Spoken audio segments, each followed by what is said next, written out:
జై శ్రీరామ్, శ్రీమాత్రే నమః, శ్రీ గురుభ్యో నమః.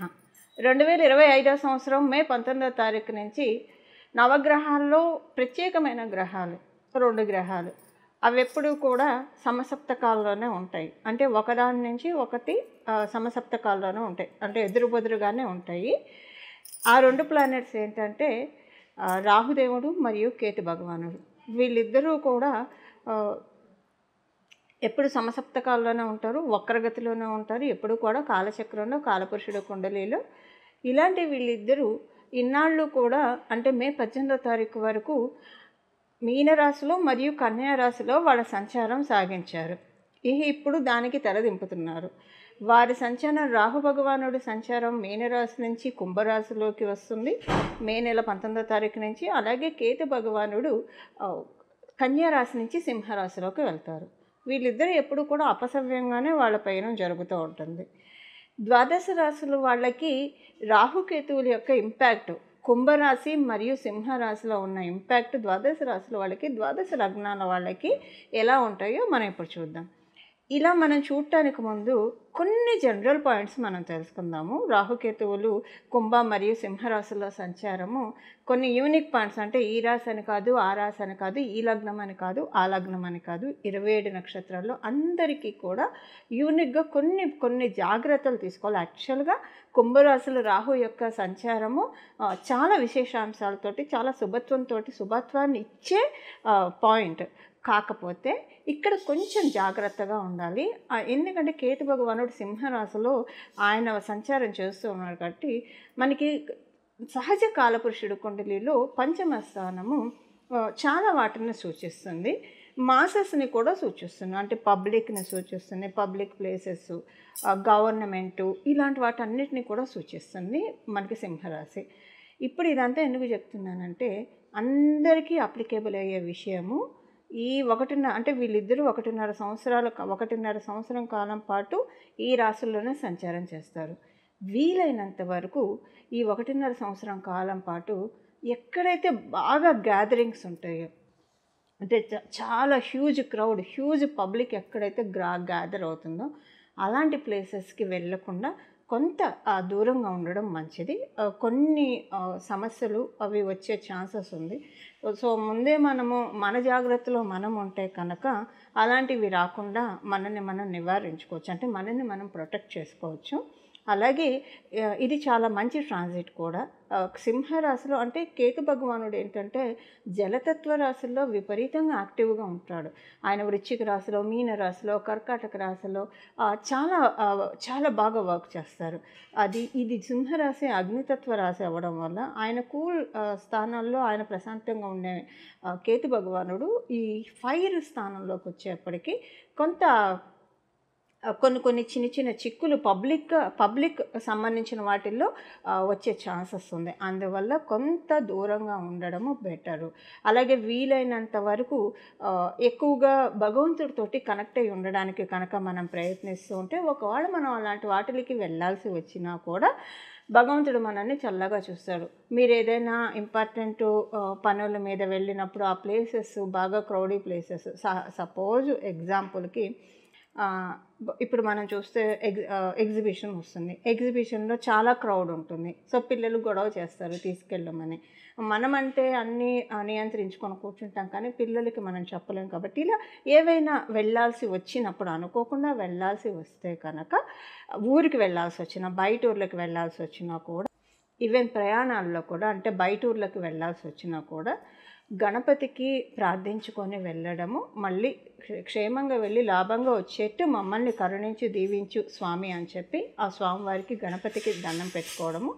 అలాగే దాంతోపాటు మీరు మీ ఇంటి దగ్గర ఉన్న గ్రామదేవత, మీ గ్రామదేవత మీకు తెలిసి ఉంటే కనుక గ్రామదేవతకి దండం పెట్టుకోండి. తల్లి, మేము ఇలా ఈ పని మీద ఊరికి వెళ్తున్నాము, మేము తిరిగి వచ్చాము, మేము క్షేమంగా వెళ్ళి లాభంగా వచ్చేట్టు మమ్మల్ని అనుగ్రహించు అని చెప్పి ఒక్క నమస్కారం చేసుకొని వెళ్తే, ఎప్పుడైనా సరే గ్రామదేవతని, కులదేవతల్ని మరియు ఇంటి ఇలవేల్పుల్ని మనం ఎప్పుడు పూజిస్తూ ఉండాలి. ఇది రైట్ టైం. అంటే ఇప్పుడు మామూలుగా మనం ఎటన్నా బయటికి వెళ్ళినప్పుడు, పబ్లిక్ గ్యాదరింగ్ ప్లేసెస్కి వెళ్ళినప్పుడు దండం పెట్టుకొని వెళ్తే తల్లి మనల్ని చల్లగా తీసుకొచ్చేట్టు మనల్ని అనుగ్రహిస్తుంది. దానితో పాటుగా మామూలుగా కూడా కేతు భగవానుడు పంచమ స్థానంలో ఉండడం వల్ల మన వంశపారంపర్యంగా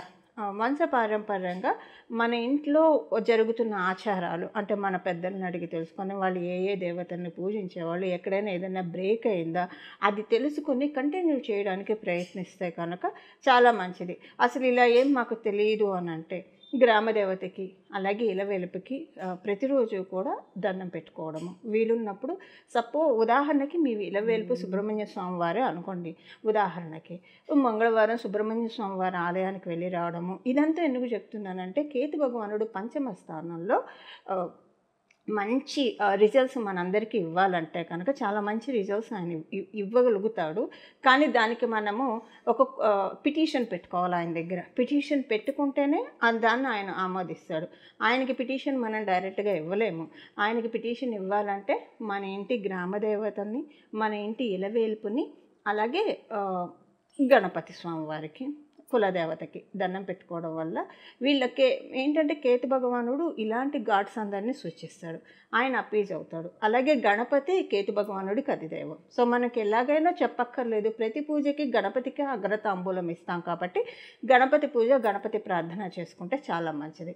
ఇలా చేయడం వల్ల మీకు ఎవరికైనా మీ గ్రామదేవత తెలియకపోతే ఇంటి దగ్గర ఏదో ఒక గ్రామదేవత ఆలయం అయితే ఖచ్చితంగా ఉంటుంది. అక్కడికి వెళ్ళి దండం పెట్టుకోండి. తల్లి మా గ్రామదేవత ఎవరో మాకు తెలియదు, నువ్వే తెలిసేలాగా మాకు చెయ్యి. ఒకవేళ మాకు తెలియదు కాబట్టి మీరందరూ అక్క చెల్లెలే కాబట్టి నీకు నేను నమస్కరిస్తున్నాను. అలాగే నా నమస్కారము మా గ్రామదేవతకి చేరేట్టు నువ్వే మమ్మల్ని కరుణించు తల్లి అని చెప్పి అమ్మవారికి దండం పెట్టుకోవడము. వీలుంటే ఏమైనా సుమంగళి ద్రవ్యాలు అమ్మవారికి సమర్పించి రావడం, ఇలాంటివన్నీ చేస్తే కేతు భగవానుడు చాలా అప్పీజ్ అవుతాడు. ఆయన చాలా ప్రసన్నతను పొందుతాడు. ఇప్పుడు కేతు భగవానుడి ప్రసన్నతను మనం తీసుకుంటే కనుక ఇది చాలా అంటే చాలా మంచి సమయము. కేతు భగవానుడు పంచమ స్థానంలో ఉంటూ మనకి అందించే బ్లెస్సింగ్స్ని మనం పరిపూర్తిగా తీసుకోవడానికి చాలా అంటే చాలా మంచి సమయము. ఈ సమయాన్ని మనం ఈ విధంగా సద్వినియోగం చేసుకుందాం. నేను ఇప్పుడు కేతు భగవానుడి యొక్క పరిహారం మాత్రమే చెప్పాను. ఎండ్లో రాహు భగవానుడికి సంబంధించిన పరిహారం ఏం చేసుకోవాలో మనం తెలుసుకుందాము. ఇప్పుడు మీ రాశి వాళ్ళకి ఎలా ఉంటుందో చూద్దాము.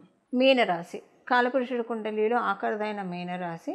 మీ రాశి వాళ్ళకి రాహుకేతువుల సంచారం ఎలాంటి ఫలితాన్ని ఇస్తుంది?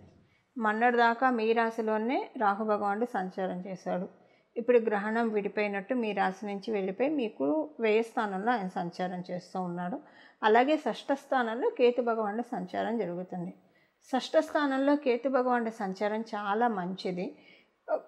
ఏ విషయాల్లో మంచిదంటే ఎప్పుడైనా షష్ఠ స్థానంలో కేతు భగవానుడు ఉంటే కనుక కర్మబంధనాల నుంచి విముక్తి చేస్తాడండి.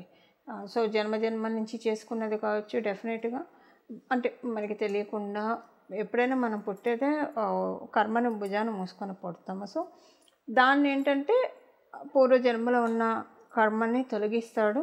ఒకవేళ పూర్వజన్మ కర్మ పుణ్యఫలం ఉంటే దాన్ని ఇప్పుడు పెంచుతాడు. అలాగే ఈ జన్మలో మనం చేసిన పుణ్యకర్మ ఏదైతే ఉందో దాని తాలూకు రిజల్ట్స్ ఇస్తాడు. ఇప్పుడు మీనరాశి వాళ్ళకి, మీన లగ్నంలో పుట్టిన వాళ్ళకి తెలియకుండా ఏమన్నా తప్పులు దొర్లు ఉంటాయి. తప్పులు అనేది మానవ సహజం.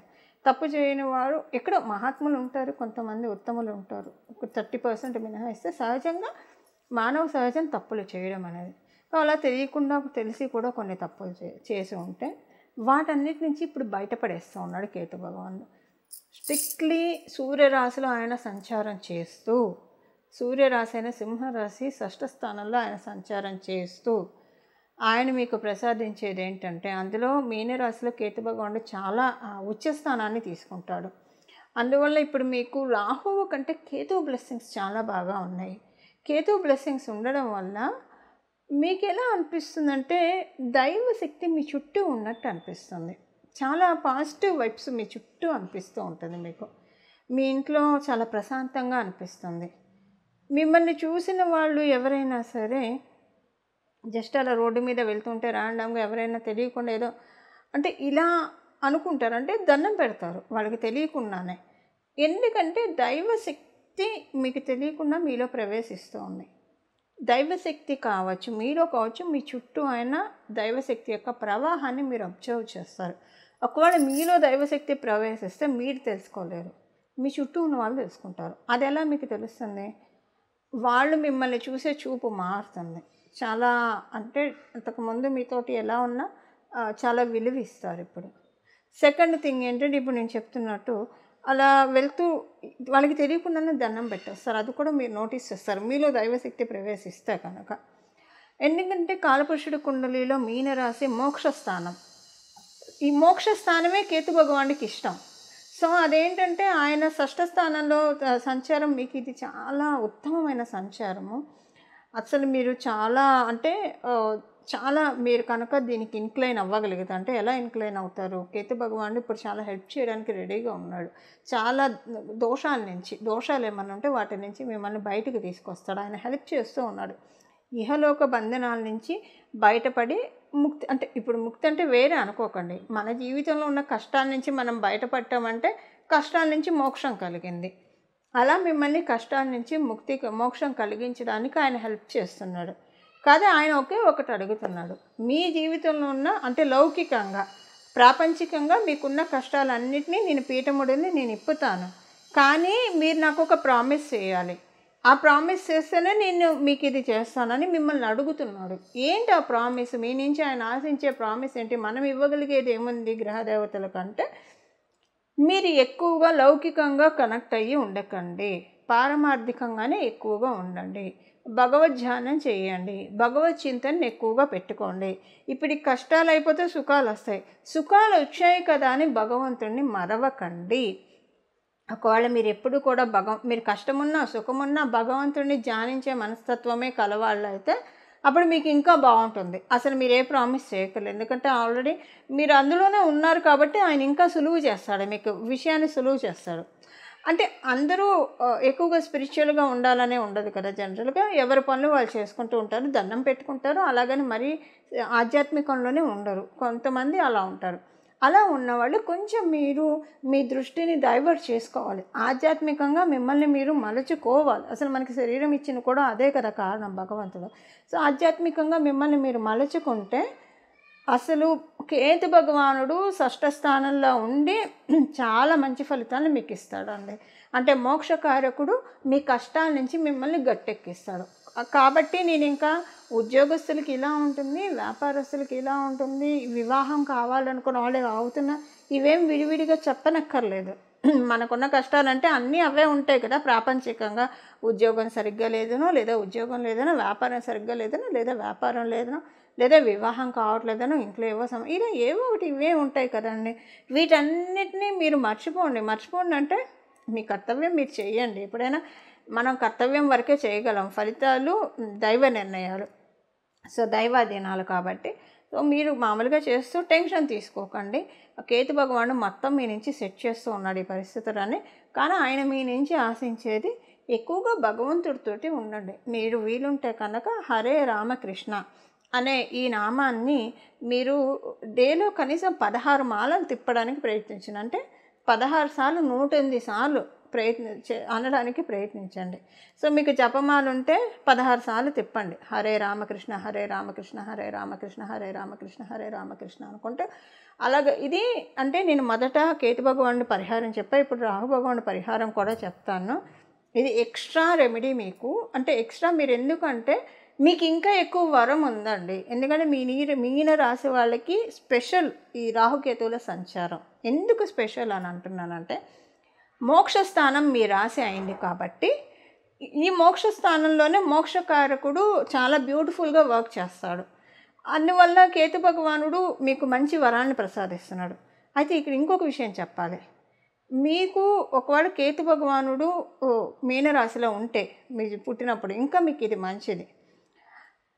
సో అంటే మీనరాశిలో కేతు భగవానుడు ఉన్న వాళ్ళకి ఈ ట్రాన్సిట్ అనేది ఇంకా సూపర్బ్ గుడ్ పీరియడ్. అంటే స్పిరిచువాలిటీ అంటే ఏంటనేది వర్చువల్ రియాలిటీ ద్వారా చూస్తారు. అంటే నా ఉద్దేశం ఏంటంటే ఇప్పుడు ఏదైనా ఒక పాము అటు వెళ్తూ ఉందనుకోండి, చూస్తే ముందు అది కాటేసినా కాటేయకపోయినా కాటేసిందేమో అన్న భయం వస్తుంది. అంటే చూడంగానే అదొక వర్చువల్ రియాలిటీ. సో అలాగా అంటే జస్ట్ ఎగ్జాంపుల్కి చెప్తున్నాను. భగవంతుడు మనకి ప్రతి చోట కనిపిస్తాడండి. అణువణువున దైవశక్తి కనిపిస్తుంది. అలా ఇప్పుడు బ్లెస్ చేస్తూ ఉన్నాడు కేతు భగవానుడు. అయితే ఏంటంటే మాయ అనే పొర ఉంటుంది కదా, విష్ణు మాయ ఉంటుంది కదా. విష్ణు మాయను తొలగించుకోవడానికి ప్రయత్నించండి. విష్ణువు యొక్క సత్యాన్ని గ్రహించడానికి ప్రయత్నించండి. దేవి మాయను తొలగించుకొని దేవి యొక్క సత్యాన్ని గ్రహించాలి. శివమాయను తొలగించుకొని శివుడి యొక్క సత్యాన్ని గ్రహించాలి. దానికే ఇప్పుడు కేతు భగవానుడు వర్కింగ్ అనమాట. దానివల్ల ఏంటంటే ఎక్కువగా భగవంతుడితో మన పనులు మనం డే టు డే చేసుకుంటూ ఎక్కడ ఏ పని బ్రేక్ పెట్టకుండా ఏ పని చేస్తున్నా పనే దైవంగా భావించుకుంటూ చేయడము. అలాగే మన మస్తిష్కంలో ఇక్కడ మన మేధం మన బుర్ర మొత్తం కూడా భగవంతుడి శక్తితోటి నిండిపోవాలి. భగవంతుడే మనల్ని రూల్ చేస్తున్నాడు, మన మైండ్లో భగవంతుడే ఉన్నాడు అన్నంత మనల్ని మనం మలుచుకుంటే కనుక ఇప్పుడు మీకు మళ్ళీ 1.5 year అయిన తర్వాత కేతు భగవానుడు మళ్ళీ ఆయన కర్కాటక రాశిలోకి వస్తాడు. మళ్ళీ అక్కడికి రావడానికి చాలా సంవత్సరాలు పడుతుంది. ఇది చాలా మంచి పీరియడ్ అండి. మీనరాశి మీన లగ్నంలో పుట్టిన వాళ్ళకి మీకున్న కర్మబంధనాలన్నీ తొలగించుకోవడానికి. అంటే కర్మబంధనాలు అంటే ఇహలోకంలో ఉండే సమస్యలు అంతే, అంతకంటే ఏం లేదు. ఇవన్నీ తొలగించుకోవడానికి మీ వంతు మీరు చేయాల్సింది ఏంటంటే పారమార్థికంగా భగవంతుడితోటి ఎక్కువగా ఇంక్లైన్ అయ్యి ఉండండి. లౌకికంగా మీ పనులు మీరు చేసుకుంటే సో ఎలా కనెక్ట్ అయ్యి ఉండాలి? మీకు ఇష్టదేవత మంత్రాన్ని జపిస్తూ ఉండండి. నేను చెప్పిన హరే రామకృష్ణ అన్న మంత్రాన్ని అయినా జపిస్తూ ఉండండి. మీరు చాలా మంచి రిజల్ట్స్ అయితే చూడటానికే ఇప్పుడు కేతు భగవానుడు ఇక్కడ ఉన్నాడు. రాహు భగవానుడు చెడు అయితే చేయట్లేదు, మంచి కూడా పెద్దగా ఇవ్వట్లేదు. ఎందుకంటే ఆల్రెడీ మీకు ఇవ్వాల్సిన చెరుపంతా ఇచ్చేశాడు. మీ రాశిలో ఉండే ట్రాన్జిట్ చేసి ఇప్పుడే మీ రాశిలో నుంచి బయటికి వెళ్ళాడు. ఇంక ఇప్పుడు ఆయన దృష్టి మీ రాశి మీద లేదు, ఆయనకి ఇంకా చాలా పనులు ఉన్నాయి. ఆయన కుంభరాశిలో అందరికీ మంచిగా చేస్తాడు, అది వేరే సంగతి.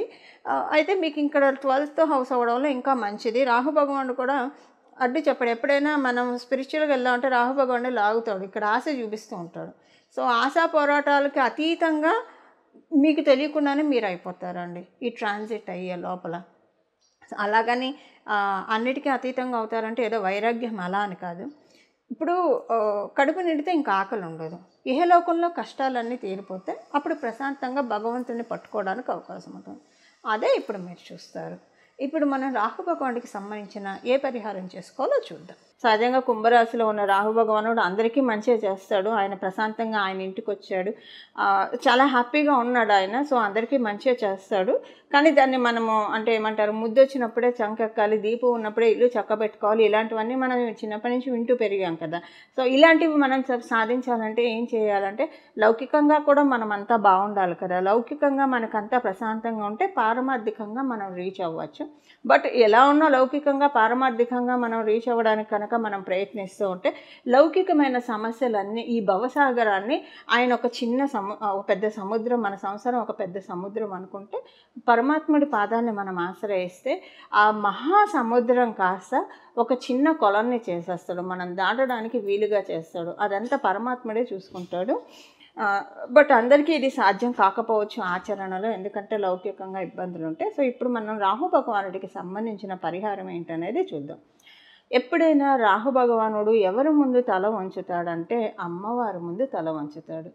ఈ సంవత్సరంన్నర కాలం పాటు కూడా దుర్గా అమ్మవారి ఆరాధన, లలితా పరాభట్టారిక ఆరాధన, ఇలాగ లక్ష్మీ అమ్మవారి ఆరాధన, సరస్వతి అమ్మవారి ఆరాధన, గాయత్రి మంత్రం జపం చేసే వాళ్ళకైతే ఇంకా చెప్పక్కర్లేదు. గాయత్రి మంత్రం అనుష్ఠానం ఉంటుంది కాబట్టి చాలా మంచిది. ఇలా అమ్మవారిని పట్టుకోండి. ఏమీ తెలియదు, ఏదైనా ఒక నామాన్ని పట్టుకోవాలని అనుకుంటే కనుక శ్రీమాత్రే నమః, శ్రీమాత్రే నమః, శ్రీమాత్రే నమః అని మనసులో అనుకుంటూ ఉండండి. అలాగే దక్షిణామూర్తి స్వామివారిని ఆరాధించడము. శ్రీ గురు దక్షిణామూర్తయే నమః, శ్రీ గురు దక్షిణామూర్తయే నమః, శ్రీ గురు దక్షిణామూర్తయే నమః, శ్రీ గురు దక్షిణామూర్తయే నమః, శ్రీ గురు దక్షిణామూర్తయే నమః, శ్రీ గురు దక్షిణామూర్తయే నమః. ఇలాగా ఈ స్వామివారి నామాన్ని కనుక 24 అంటే మనసులో ఎప్పుడూ కూడా నామజపానికి తప్పు లేదు కాబట్టి మనసులో ఎప్పుడూ కూడా ధ్యానించుకుంటూ ఉండడం ద్వారా రాహుకేతువులు పంచమ స్థానంలో ఉన్న రాహుకేతువులు అందరికీ కూడా యోగకారకంగా ఉంటారు. అంటే మంచి ఫలితాన్ని, లాభంలో ఉన్న కేతువు చాలా మంచి ఫలితాన్ని ఇస్తాడు. సో ఈ ఫలితాన్ని మనందరం కూడా తీసుకుందాము. ఇలా మనమందరం కూడా రాహుకేతు దేవుళ్ళ యొక్క అనుగ్రహానికి పాత్రలు అవ్వాలని చెప్పి నేను కూడా మనస్ఫూర్తిగా మనందరి తరఫు నుంచి కోరుకుంటున్నాను. శ్రీ గురు దక్షిణామూర్తయే నమః. మంగళం. నమో భగవతే వాసుదేవాయ.